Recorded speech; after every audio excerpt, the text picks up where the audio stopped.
Assalamualaikum mga kababayan ko dyan sa Middle East, sa mga kapwa ko OFW, Yumkin side. Bago po natin puntahan po yung detailed na impeachment trial na laban kay VP Sara, isa mo na dyan subscribe at like sa ating channel. Alam niyo ang talino ni ni attorney po yung attorney yung defense lawyer ni VP Sara. Halos sa iyo nang tumingin sa no, sa kanyang binabasa, talagang tuloy-tuloy siya kahit yung mga dash. Pero yung nakakatuwa, parang ginisan niya nga dito, ginisan niya yung witness. Yung witness po ay isa ring attorney yan, no? Isang attorney. Kapapasa ang kanyang pagka-attorney ngayong 2023. Bilib na bilib ako kay attorney po ba. Matalino talaga siya. Napaka-sharp ang kanyang kanyang pag-iisip. So ngayon wala nang patupik-tupik pa. Panoorin po natin yung ito po, yung cross-examination na ginawa ni attorney po kay witness ng prosecution. Alam mo, ang saya tignan. Na natatanggap nyo from OBP and DepEd, binabasa nyo po ito isa-isa, no? Lahat ng attachments. Hindi po ako yung nag-receive noon. Meron po kaming receiving staff po. Pero kayo po, in your evaluation, do you go through the documents one by one? Yes po. I evaluate po if they are compliant with the requirements of the joint circular. Okay. Now, when you evaluated these documents, nakita niyo po ba doon kung sino ang nag-approve ng grant ng confidential funds for OBP for the fourth quarter of 2022? Nakita ko po dun sa disbursement voucher po na si Asek Limuel G. Ortonio po. No, I mean the grant. Kasi wala po sa GAA yung OBP confidential funds for 2022 So nakita niyo po ba kung sino ang nag-approve ng grant para sa fourth quarter 2022 confidential funds? Based on the documents submitted, si Office of the President po yung nag-approve. That's correct. Opo, Office of the President. Pagdating naman po sa... Ayun naman pala yung nag-grant ng confidential fund ni VP Sara ay si PBM, Office of the President. So ano bang inaano ng mga kongresista? Siya naman pala nag-grant, siya na pala nagbigay. Tapos ngayon, itatrap nila. Parang itatrap nila talaga si VP Sara para i-impeach. Yung pala yung presidente rin pala nagbigay Kakatawa. OVP 2023 confidential funds. Yun po ay nasa General Appropriations Act. Do you confirm that? Yes po. And pagdating naman po sa DepEd 2023 confidential funds, nasa General Appropriations Act din po. Tama po ba? Yes po. And as a lawyer, you would know that the GAA is enacted by Congress. Tama po ba? That's correct.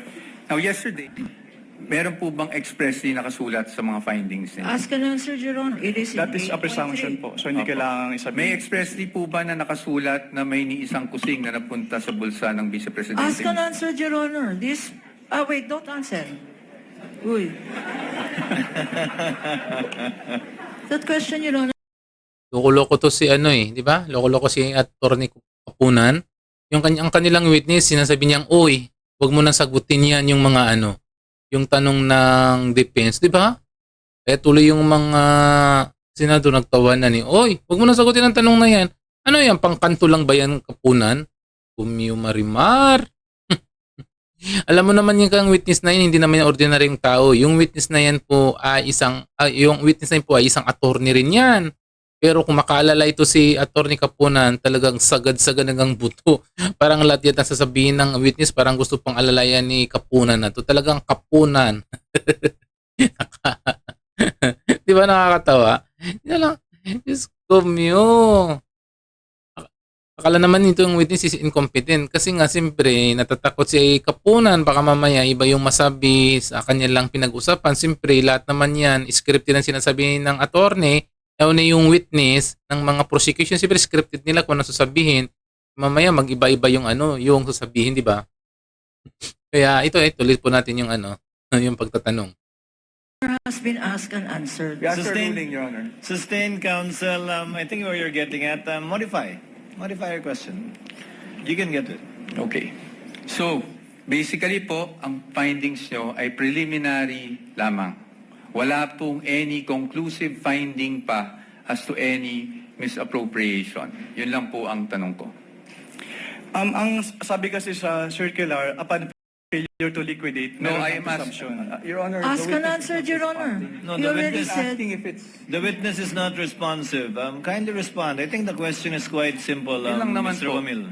Preliminary pa lang. So wala pang any conclusive finding as to any misappropriation. Yun na lang po. Para lang po masagot nyo na ng diretso. Hindi naman po kasi kailangang i-state doon sa findings. Again, Your Honor, non-responsive. Let the presiding officer be the one to do it, or try to do it. Alam mo si si Escudero na nagtanong kasi nga hindi responsive yung witness.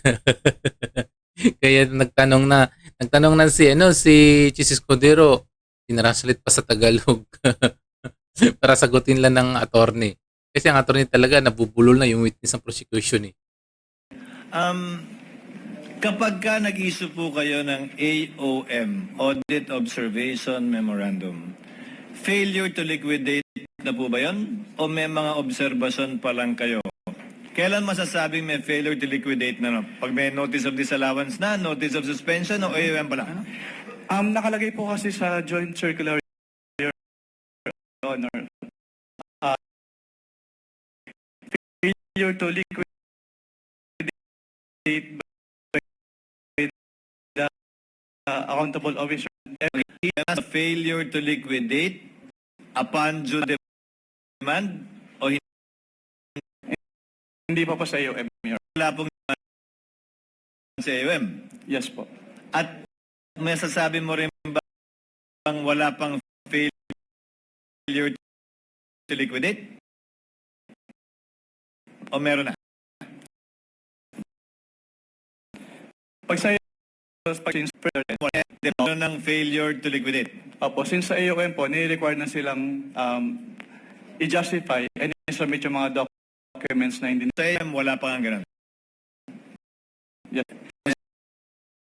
Your witness. Thank you. Gusto ko lang to witness was a